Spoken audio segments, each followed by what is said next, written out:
Podemos citar duas atitudes do ser humano em polos absolutamente contrários, né? Um é o polo da carência, é quando eu estou necessitando de validação emocional. Eu preciso que o outro meça o meu valor diante de mim. E a carência, ela é uma condição quase sempre insuperável, porque primeiro ela começa como um aprendizado ao longo da vida. Se as minhas necessidades emocionais elas não foram suficientemente satisfeitas na minha infância, se eu não fui saciado de carinho, de amor, de cuidado, né? Ou se eu não fui suficientemente educado no sentido de estabelecer, né, a compreensão dos meus limites e aonde termino nos meus desejos e aonde que eu deixo o outro entrar com os desejos dele na minha vida, obviamente que isso tudo vai produzir em mim uma série de consequências emocionais que podem perseverar ao longo da minha vida. Se a pessoa com quem eu estou em algum tipo de envolvimento emocional não transmite para mim essa validação que eu tanto busco de mim mesmo nela, a tendência é que eu me apaixone por ela. Essa rejeição é aquilo que me coloca na obsessão da minha autoestima em busca do outro. Então a paixão ela é uma fixação do valor próprio do ser humano, ou seja, eu me apaixono por aquele que não me deu atenção. Na verdade, eu não estou nem um pouco interessado no outro, eu estou interessado no que ele se interesse por mim. À medida em que ele se interesse por mim, eu perco o interesse por ele. Eu perco o interesse por ele porque, na verdade, eu não estou em busca dele, eu estou em busca de mim mesmo.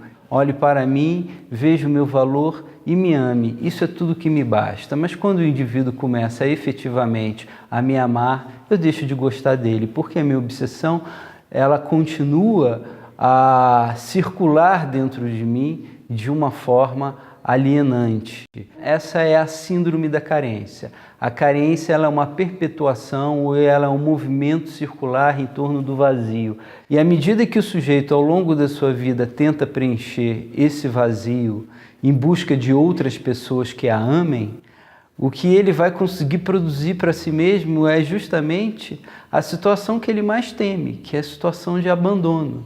Porque quanto mais eu me posiciono como aquele que exige atenção, mais eu me torno potencialmente abandonado no âmbito de um relacionamento. Sejam relacionamentos de amizade, sejam relacionamentos de conjugalidade, seja até mesmo relacionamento com os próprios filhos. Nós vemos hoje em dia muitos pais carentes e projetando as suas carências em relação aos filhos, suprimindo a liberdade dos seus filhos e não permitindo que eles desenvolvam a sua própria singularidade. Ou seja, aquele filho deve realizar, acima de tudo, as minhas expectativas emocionais que não foram realizadas em mim mesmo. Então eu busco naquele ente que é o meu descendente, a realização daquilo que eu não consegui realizar em mim. Então a carência, ela é marcada por uma certa fixação, é uma condição de rigidez, de fossilização da alma. Nessa situação, é óbvio que eu não vou conseguir me realizar. O plano oposto ao da carência é o plano da caridade. Há um discurso muito bonito num texto platônico de Platão chamado Banquete, que é um encontro de vários pensadores da elite ateniense para conversarem e beberem vinho e buscarem até mesmo um certo estado de embriaguez para poderem poetizar sobre temas fundamentais como o tema do amor. O último a discursar no texto do Banquete é Sócrates, e esse era um costume de Platão. Platão colocava sempre Sócrates como aquele que traria a síntese filosófica e aproximaria o leitor de Platão da verdade que o próprio Platão está querendo transmitir ali no texto dele. Então, no discurso de Sócrates, ele estabelece uma relação entre o amante e o amado, e ele diz: mais valoroso é aquele que ama do que aquele que recebe amor. Por que é mais valoroso? Porque o amante é aquele que se desenvolve no plano da sua própria consciência.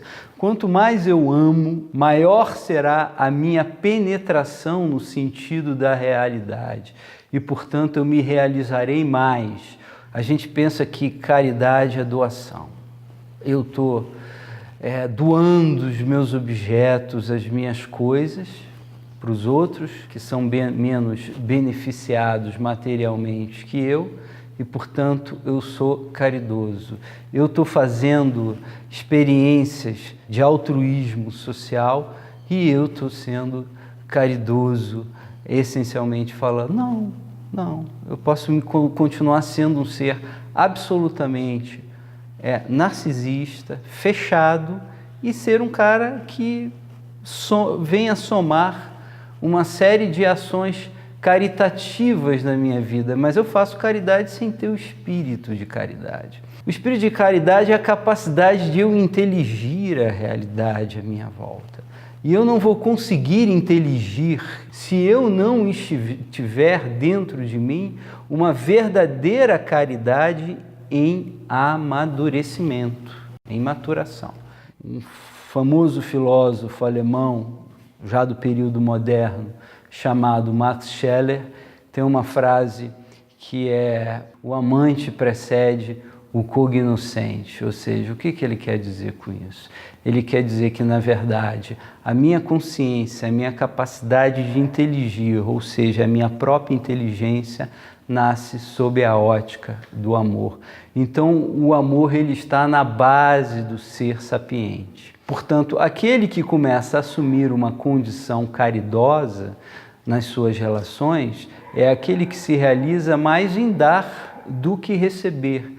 Mas no próprio ato ou atitude de dar, ele se autofecunda, porque ele se autopromove nas suas seivas internas mais íntimas e no seu potencial espiritual.